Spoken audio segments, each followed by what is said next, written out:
What's up, guys and gals? Welcome back to the Nerd Castle. Today in the world of indie games, we're going to be diving back into a game that I always seem to come back to every 6 months or so.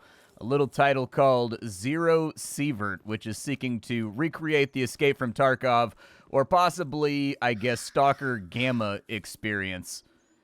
But make it single player, make it accessible, make it interesting, ignore the fact that I just greased a guy, all right? I'm not a crazy person. I'm doing the intro to a video right now, and he had to go.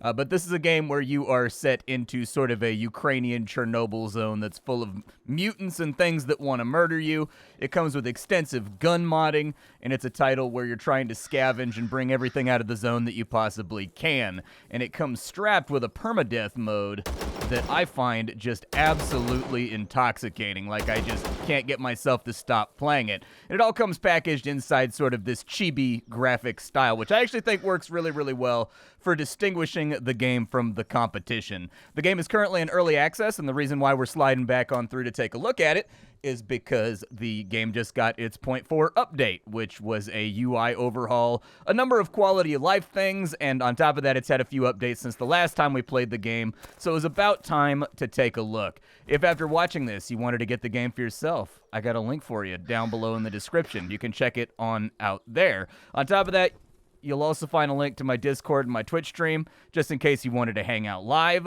But let's hit the zone and see if we can get ourselves stacked up with loot. So as of right now, what I'm attempting to do inside this title is that, oh, there's gunfire going off. Who's shooting?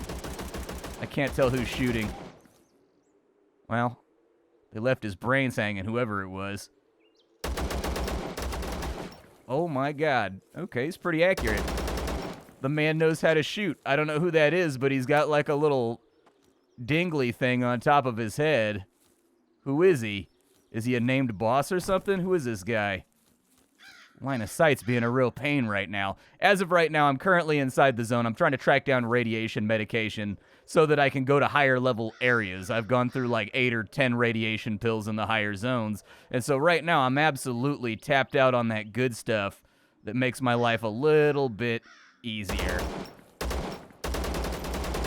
I think we got him. I think he's down. He had some kind of weird earpiece, though, so I'm a little bit worried he's going to call in some kind of reinforcements or something. I don't hear any further movement, though. Vasily Astaya. Oh, he's like an elite. He's got level 4 armor on him. That's the good stuff right there. Got a bandage. He's actually got a really nice AK as well. Let's take the rounds out because I fired a lot of rounds trying to take that guy down. It looks like the birds are feasting on somebody over here, too. Weirdly enough, it looks like they were infighting? Kind of hard to say. They should be of the same faction, I think. I don't know. Either way, we got ourselves a little bit of a loot smorgasbord thing going on right now. Nothing inside there that I really want. I would like to hike out the armor, but it's kind of heavy. I guess I'll throw it in the backpack real quick, but as of right now, I am on the search for radiation pills. You saw me picking up a radiation pill just a second ago, but you'll see a lot of loose loot scattered throughout the game. Because the game features the exact same base building and the exact same sort of homesteading that you would expect from Escape from Tarkov. So if you've ever played Escape from Tarkov before, you'll know that building up your hideout is a big part of the game because it allows you to manufacture the things that normally you can only get out of the maps in order to make your life easier, usually at much lower of a cost, unless the player economy tends to get in the way of that. And so for right now, I'm doing a little bit of scavenging, I'm doing a little bit of looting, I'm grabbing some goodies in here. This is a lower level zone. This is the starting zone, but don't get too comfortable. The starting zone can be just as dangerous as anywhere else because there are rare spawn bosses. There are named guys that can show up during the course of your adventures down here that can really ruin your day. Oh, wow. It looks like he wasted everybody over here. Okay, so he wiped out a soldier patrol on this side. I do, oddly enough, need a pillow. Wow, dude, he's got the STV. I love this thing in Tarkov, dude. This is legit one of my favorite budget guns in Escape from Tarkov. It's effectively the poor man's SVD, but it's really, really nice to have when you need one. The good news here is that I'm allied with these soldiers right here that got wiped out, which means I get all of their loot, which tends to be really top tier, but I get all of that loot without having to waste them and waste my reputation. Damn, this guy went on an unholy rampage. How softened up was this guy when he got to me? Good Lord. Because I put a lot of rounds on him before he went down, so he killed a lot of guys before he went on out. This guy was apparently a big fan of cutlery and the Big Papa, that PPSH. Man down over there. Well, there's about to be another man down over here. I don't know what to tell you, but hey, sorry. That's a bandit right there. He's wearing the wrong collar. He's wearing the wrong colors for this hood. So I'm going to go ahead and waste him real quick. Inside of this place, there is a safe that I'd like to loot before we skip on out of the zone. We may also have another medical crate or something that we can pick our way through over here. Yeah, to look for those uber sweet radiation pills that I need in order to make my life easier. Armor repair kit right there. We did get shot a little bit. That's a really high market item right there. It's very, very expensive.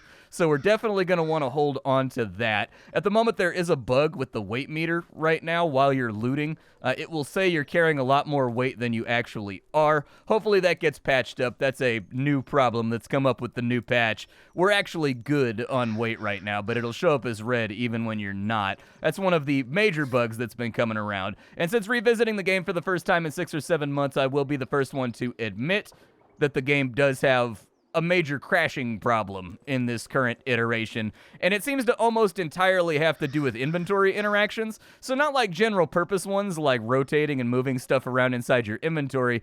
Rather, what I mean by that is that more specific inventory things. So I think I've had it crash a couple of times while fiddling with my quests inside my quest log. I've had it crash on me a couple times with more complicated interactions that have to do with things inside the PDA that the game gives you when you first start out in the game. And so it seems to be PDA related. Basically, while I'm inside of a mission, I just don't fiddle with my PDA altogether that much, and it's been okay. But that does need to get sorted out about as soon as possible because it does interact with the gameplay experience in kind of like a negative way. What you'll end up having happen is what I ran into is that, like, I'll get back to base. I will fully eat, and I will fully heal myself back on up, and then the game will crash, and then when I load back on in, my meters will be all the way back down again as they were before I refilled them, but all the items I used to refill them will be gone. And so that's actually like a fairly major bug that I think needs addressing. But those are the two major issues that have come up during my run that I've seen so far.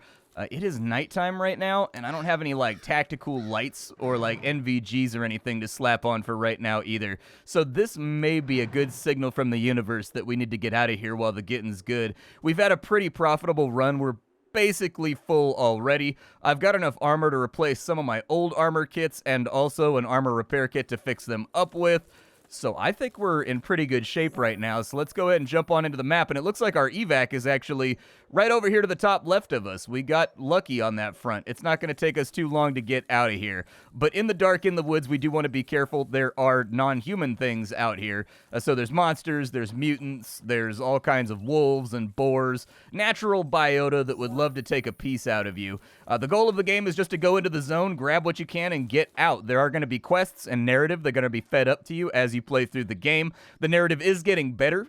Since the last time I played, they've definitely swapped out a whole bunch of quests, and they make a lot more sense now, and they follow kind of like a narrative thread of you trying to fix up the zone. For this faction right here in the bunker, who are our friends that call themselves the Loners, obviously drawing that name from Stalker. Let's go ahead and get on in here, and I don't really need any of this stuff, so we can mostly unload a lot of these things. I do want to get rid of the drugs. I want to get rid of the grenades. The solid state drive is going to be a good thing to sell as well. The pillows I need for building up my base, so I'm just going to hold on to those for the moment.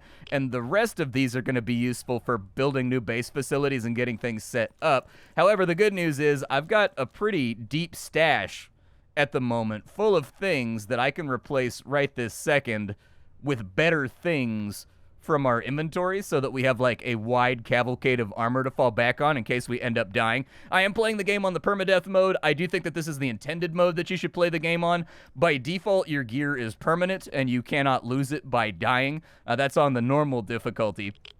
However, ever since I started playing on the permadeath mode, where it's got the same rules as Tarkov, when you die, you drop everything and you're back to scratch, I find the game to be a lot more enjoyable. It's a lot more intense, and for me, it feeds up a lot more of those heart-in-your-throat moments that really, really make you just be like, ah! and like feel something. And I think that's a really, really good thing when a game is capable of making you feel something in the midst of gameplay. If there's no fear of loss and if there's no punishment going around, for me, it's very difficult to engage with a game. It's difficult for me to like sink down into it and have a great time with it. I like there to be that aspect of risk and antagonism sort of from the game's universe. While you're exploring in the zone, you are going to have a number of meters you need to keep full. We are fully sleepy right now, but the good news is it's nighttime, so that's not that big of a problem. We'll go back into the bunks. We'll jump on into here.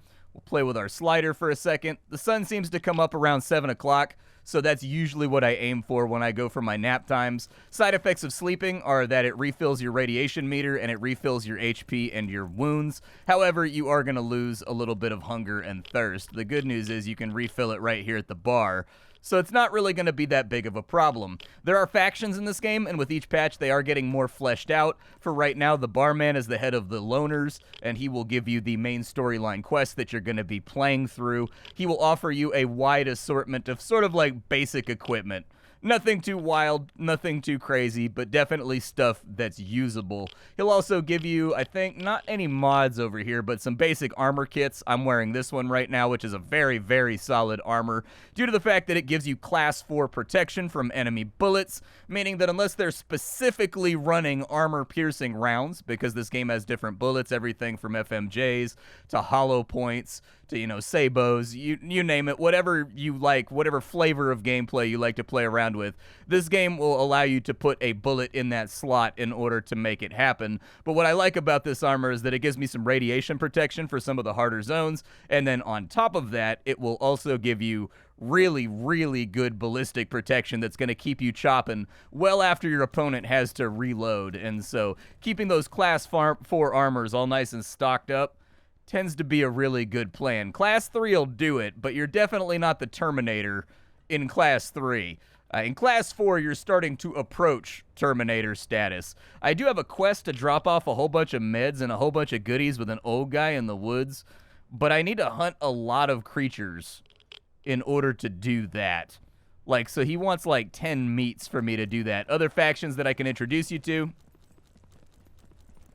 I've got the scientists down here. I haven't unlocked their quest line yet. They used to have a quest line. It now appears to be like gated or something like that until you get to a certain point, so I can't really do too much for them. However, they do have a selection of gear that you can play around with inside of here. Everything. They tend to favor anomaly and radiation protection over everything else, but they do have things like the Siva suit, which will be familiar to anybody from Stalker, that will effectively make you a golden god that is incapable of being killed. And so making friends with the scientists is a pretty good idea. Left-hand side, we've got ourselves the Green Army. They are opposed to the Red Corporation and also to the Hunters, which are the guys that are in brown armor that looks just like theirs. You have to make a faction decision, I think, later on in the game, whether or not you want to join the Red Corporation or the Green Army. The Green Army, they are supplied with the best of the best when it comes to combat gear. They've got night vision tubes. They've got level 5 armor like everybody else, although it doesn't really serve you up much radiation protection. Where they really end up going balls to the wall is that they have a very large selection of armor-piercing bullets. I mean, they've got tons of fun guns over here, everything from P90s to Bisons to Tokarevs to 5.7s. They've got themselves a 153 over here, which is a semi-automatic shotgun. They've got the Street Sweeper down here. I think that's a striker, if I remember correctly. They've got all kinds of goodies over here, but you might notice that they're redded out. That's because you need to do quests for them and raise your reputation in order to unlock the cool stuff that's in their back stock. However, just by unlocking them, you do get access to gun modding, which you can see through the base building terminal down here. This is a little area that's cordoned off just for your survivor. You can install different modules in here. You can see I have a kitchen. I have a storage crate. I don't actually know what that guy does. It might be for activating the lights or something once we get those installed. You can create modules. For example, I'm going to show you what that looks like right now. I just made a bedroom kit so that I'm no longer hot racking with some other smelly dude. that's been out in the zone all day stinking like old hamburger meat. And so what we want to do here is that we go to our journal, we go to our base building, and then we'll just make this into a nice, beautiful apartment. And we'll say that we want to install it right there. That's going to cordon off the space. And then once we right-click on that, we've got ourselves a little sleeping and relaxing area that's been added on into our base. And there's going to be anything and everything on in here that you can add to your base. So you've got yourself, you know, an herb garden. You've got a workshop that you can upgrade. You've got weightlifting. You've got a shooting range that you can build. You've got a ammo depot that you can build for manufacturing your own ammo. I can't quite do that yet. You've got a recycling facility. Everything in the game can be scrapped down into base constituent parts. It'll turn into scrap medicine, scrap bullets, scrap weapons, scrap metal, stuff like that, which is going to be an important part of you getting sort of stacked up to go against the nastier challenges that await you as you start to move your way towards the mall. I'm going to go ahead and slot those on in right there. I want to run that SVD like super bad, dude. That Dragunov, I got it off of a named boss character.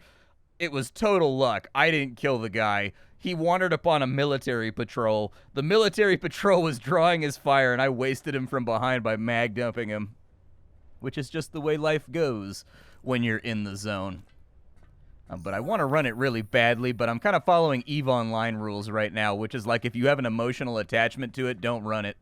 We do have a mission in the industrial zone, and I need to assassinate some people. I don't know if I particularly have enough equipment to get that done. I'll bring alcohol, because in these video games, alcohol somehow magically erases radiation. I've heard there's some truth to that rumor, that it like drags it out of your system by being a diuretic or something like that, but I can't speak to the truth. They have added new loading screens, which look very, very nice. I love the artist of this game. I love the stark style that he plays around with, where it's very stark and very saturated and very thick ink lines. I hope that he has a long career coming in gaming, because he's done a great job with this title, and I'd like to see what he can do with some other genres and some other settings. And we've got a stash over here by this tree. Kind of want to listen for footsteps before you start digging in to grab things. Little med kits right there. We got ourselves a solid state drive, which I think is a solid sell item. Anomaly right there. We're going to want to watch out for radiation in this zone. I don't know how bad it's going to get. I don't normally come this far out, but for the purposes of making a fun video, I figured we'd try one of the harder zones.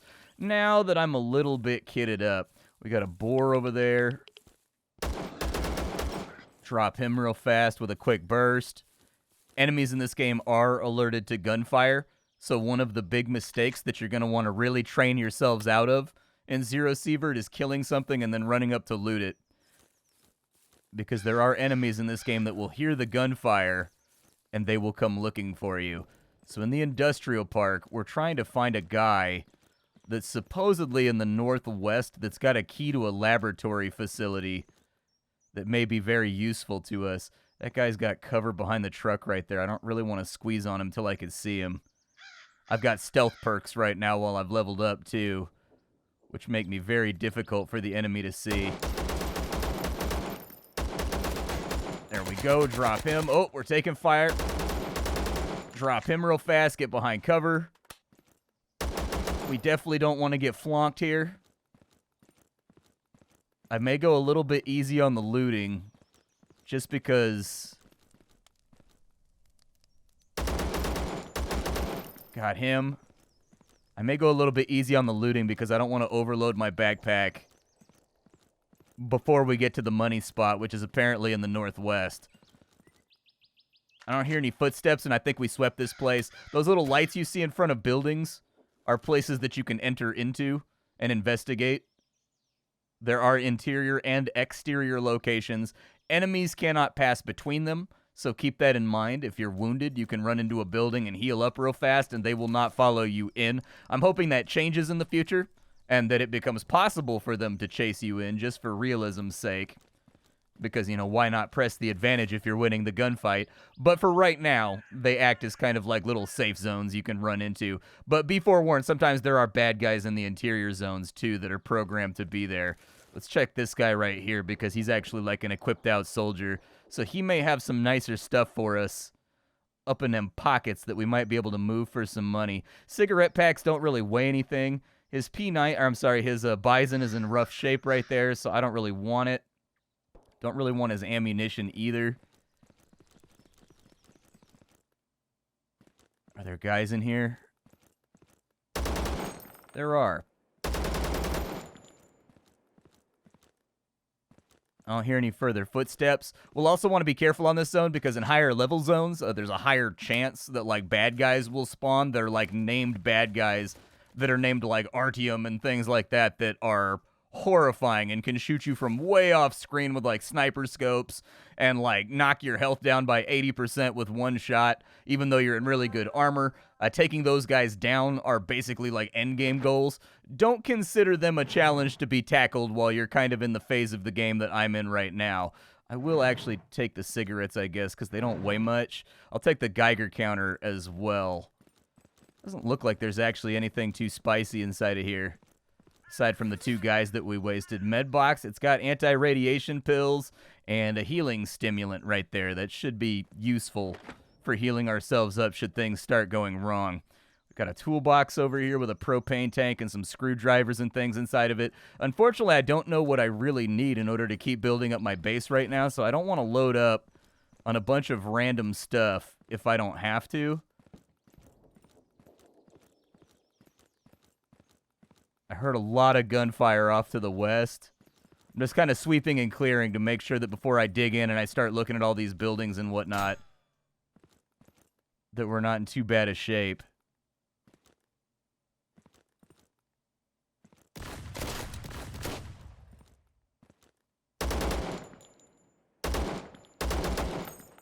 The game also has a new range system implemented that you may or may not be aware of. So if you watch my reticle... Oh, Christ. Okay, run out. The game has a new aiming system that I'll show you right now. So you see how it expands as it goes out? That doesn't just represent spread. In the new version of the game, that also represents your damage. So when I first came back and I started playing for long periods of time... Bugged out crow right there. I don't know if I want to push that angle or not. He's watching the door right now, so I'm going to have to flick on him quick, and there's no cover.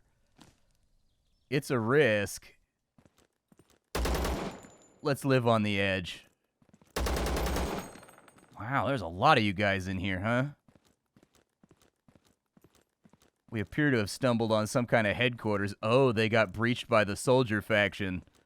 That's why we heard gunfire to the west. And they're just these little, like, organic events that happen on the map that just make each run kind of more interesting. And there starts being more of them as you get into more and more terrifying populated zones. I don't know if the rat is a threat, but I'm going to waste him just in case.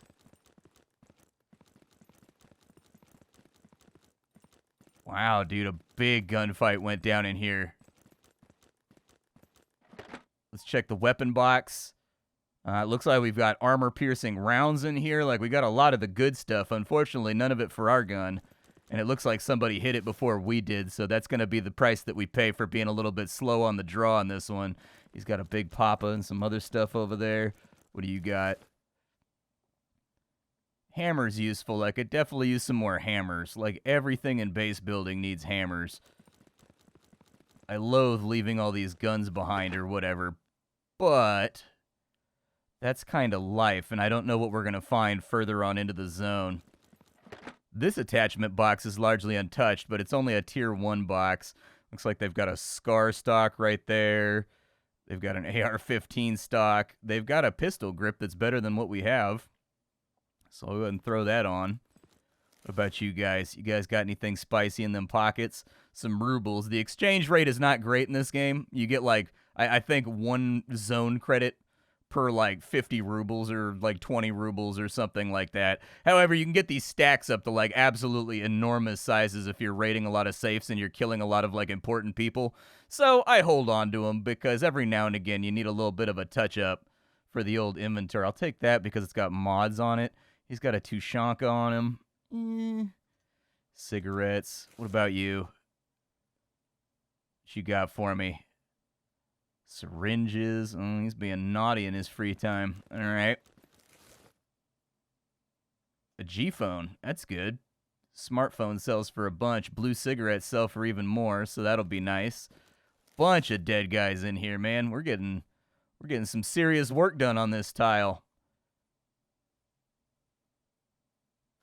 I hope they add in the ticky-ticky noises that Tarkov makes while you're searching. I don't know why, but my brain just associates that with, like, I'm about to get rich, and it just makes me feel good deep down inside. Like in Tarkov, it does like a little ticky-ticky, ticky-ticky, ticky-ticky each time it like reveals something that's in the loot stack. And it's like my drug, dude. I can't help it. Like, inject it straight to my veins. I always pick up these drugs because they're worth a ton of money back at base. We'll grab the food. I'll take his watch. It's not like a nice watch. You can find, like, Rolexes and things, too.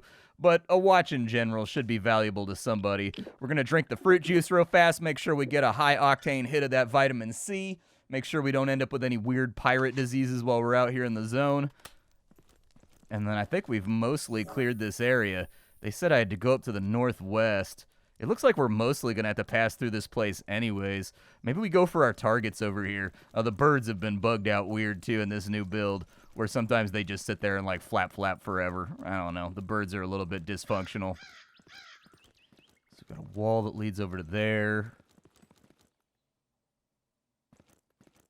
Nobody in there. Dead guy over here in a wide open space, which stinks of sniper to me. Bird scared me. I can't see that far, though.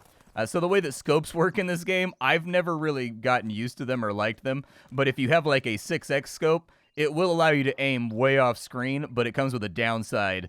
You're looking down the scope, and so the entire screen goes black, except for a little like James Bond circular window that you move around as your reticle. I've never been able to adjust to it, so I really don't run the high-powered scopes, but I've seen some people use them to very, very high aplomb, and so it is an option if that's the kind of thing that you're into. I think if they opened up the scopes a little bit more and made it so like an inch around the James Bond scope, you still had a little bit of peripheral, I'd probably run them a lot more. Oof, what wasted all these guys? It looks like they hit a patrol of the Green Army. Okay. Well, I mean, if the map wants to mop itself up, I feel like I already did my part. Like, I killed a lot of bandits and a lot of other people. Ooh, good med kit right there. It's one of the sweet med kits. More drugs. Definitely take those. I'm trying to make bankroll on this run. Even if we don't get any quests done, I'm trying to get paid. We do want to make sure there's not anybody, like, hiding around, though, that actually greased all these dudes. What you got for me? Another 100 rubles? I'll take that. I feel like I remember those stacking higher. Maybe that's a new change that they made, too. Got a toolbox over here. Probably won't have anything too wild and crazy for us. I will take the hose because I need it for building the garden. That's one item that I remember that I need. Electronics boxes can occasionally have something good inside of them, too. But it looks like we mostly got struck out. I don't have the benefit of long, silky hair, so unfortunately, I don't think that... Unfortunately, I don't think that a hairdryer is really going to help me too much out with my fashion sense. I keep it shaved at all times. I buzz cut my head every 3 or 4 days or so. Not because I'm losing my hair or anything. Ooh. Hello, you. Would you like to be in my inventory? Oh, I guess I'm not that overweight right now. Well, either way, beautiful, you can come with me. Throw that shotgun on the ground. That's a nice, workable, usable firearm right there. That's good stuff. It kind of makes me want to go back for that ammo crate, too, so that we can get the 9x39, which is AS-Val rounds, and VSS rounds, which are subsonic rounds that don't snap when they go past your head. They're meant for stealth assassinations. I think the gun itself was invented for the KGB or the FSB or possibly the Spetsnaz, but I don't really recall. I'd have to go back to the old Wikipedia page to find out. But they are nasty, subsonic, like, armor-piercing rounds that'll punch a hole in, like, an armored vehicle. They're gnarly. You don't want to get hit by one. In real life or in the video game, they are definitely meant to make sure the target is dead before they even heard what was going on. Fired from a weapon. I think the AS-Val is probably one of the most beautiful pieces of wartime engineering ever made. I mean, it's a crazy high-power rifle that has a gunshot that's like roughly as loud as kind of like an echoey finger snap that fires a round so big that it can punch a hole in an armored vehicle Like, you can be wearing full-on, like, ballistic plates, and that thing will crack them real hard and possibly penetrate. Just a nasty, nasty firearm. Human beings, man, we're crazy once we get down to warfare. We invent all kinds of nasty things, don't we? One of my targets is inside of here, and it sounds like it's a mutante. However, somebody took down a Class 5 soldier over here, which makes me very nervous. I don't like that one bit. These guys right here are map clearers. Yeah, so he's got the Bison with the armor-piercing 9mm. Oh, okay. We may not actually be able to go in there and get our targets. It might be too highly irradiated. We may actually need to wear a low armor suit that has, like, impeccable radiation protection in order to get in there. It's beginning to seem that way. I did need to go to the northwest. They didn't say if he was in the northwest of the facility or if he was just in the northwestish region, which is something we're going to have to sort out before too long. Make sure that I'm not, like, wide flanked over here before we push this barricade. These Jersey barriers, man. There's a lot of blood stuff around. I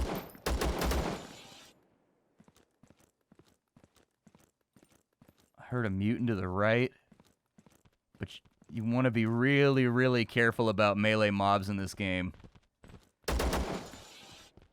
because they're a little wonky. Sounds like two more.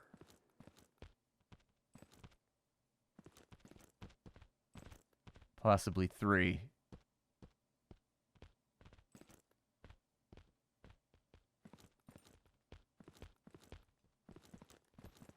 Be very careful about pushing these corners because, as I was saying, melee mobs in this game, very dangerous.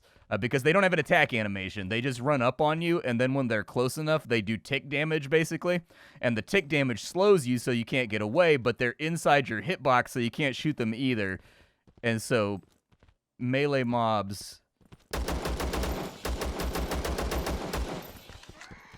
in this game are a big problem, especially when there's still another one.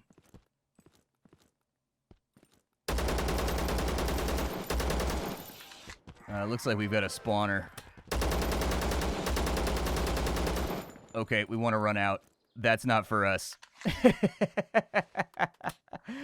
Okay. Yeah, we don't want to be inside of there. Not without, like, something heavier like a grenade we can throw in. And I don't think I have any grenades right now. Gotcha. The second you kick the hornet's nest, bad things are going to happen. And I bet you we're in the northwest, right? Oh, we're not actually. Okay, I was going to say, I bet you that's the building that our guy's in that we're looking for that has access to the research key. Am I looking on ammo? One reload left. We may want to evac. This may be a fool's errand with what we've got going on right now. I need to eat some food, so I'll eat my pastrami sandwich real fast. You know, my entire life I thought pastrami was Italian. I found out the other day that pastrami was from Romania, and that shit blew my mind. It was just like one of those things that you've been told your entire life, and then one day it's no longer true through the power of the internet. I learned that the other day. I'm like, Romanians, dude. I didn't know that they made one of my favorite sandwich meats. So hats off to you, Romanians. Thanks for all the delicious Wow! Okay. There's a xenomorph. Don't like that either. Did he push up on that corner? I'm going to be honest with you. I don't know if we have enough ammo to really deal with this situation. I feel like this is peak time to dip out, is what it feels like to me. We've checked on our quests. We have found that, unfortunately, our preparation is wanting. And so that's fine. That's a signal to us that it's time to go. And then we'll come back later when we're a little bit better equipped. It feels like we can handle most of the medium threats out here. But the big threats, those we're going to have to watch out for. Toolbox over there. I don't know if I care about that enough to go back in for it. Let's get out of here. But a successful run through one of the nastier zones in the game. I'll definitely take it. Look at the amount of XP we made right there, too. That's really, really fantastic. We also made like 40,000 rubles while we were in there, which is enough money to basically resupply an entire another expedition in case I bite the dust very aggressively. So let's move some of the things out of our inventory right now that we got out with us. We'll go ahead and trade those on over. Trade that on over. Everything else, I think I'd like to hold on to. It's all looking precious to me. But a 20,000 ruble come up is great. That's really, really good. I'll take it. And that should allow me to maybe purchase something good. Now, if you wanted to rank up with the factions, you got to talk with this guy right here, the Networker.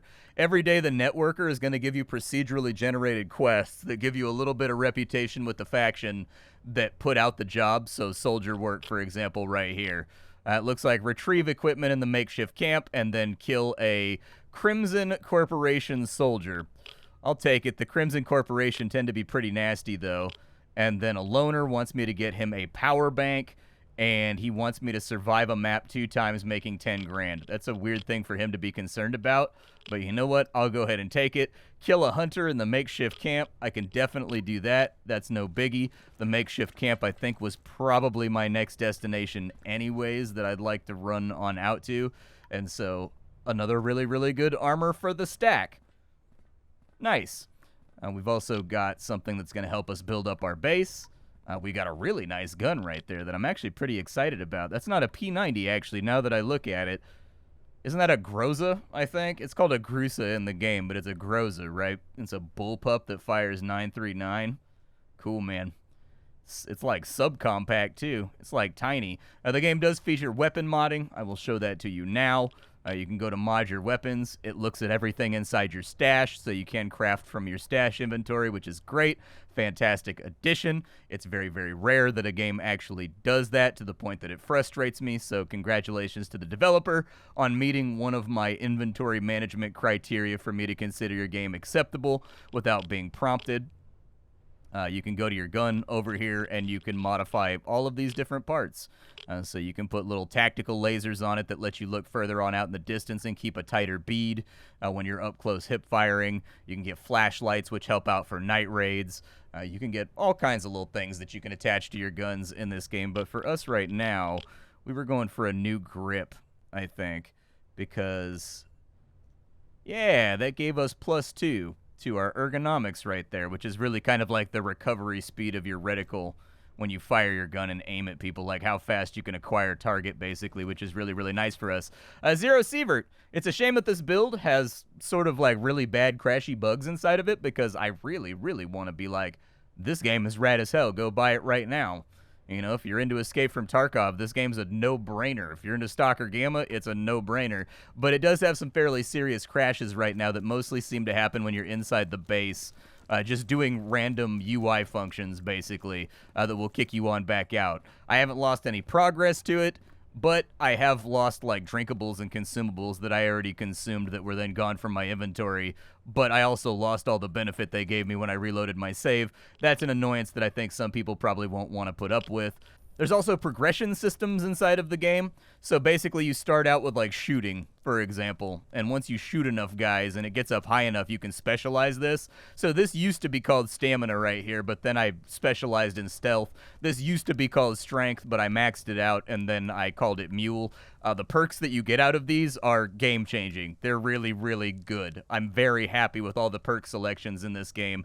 So for example, in the case of mule, it just hugely increases the amount of weight that you can carry, and weight is one of the big things that holds you back in this game from making a lot of money and developing a very nice, I guess, nest egg. You've also got stealth over here, which is the reason why I was able to get so close to enemies without them detecting me during the last mission, allowing me to open that first salvo and drop them in the first couple bursts before they could even adapt to my presence.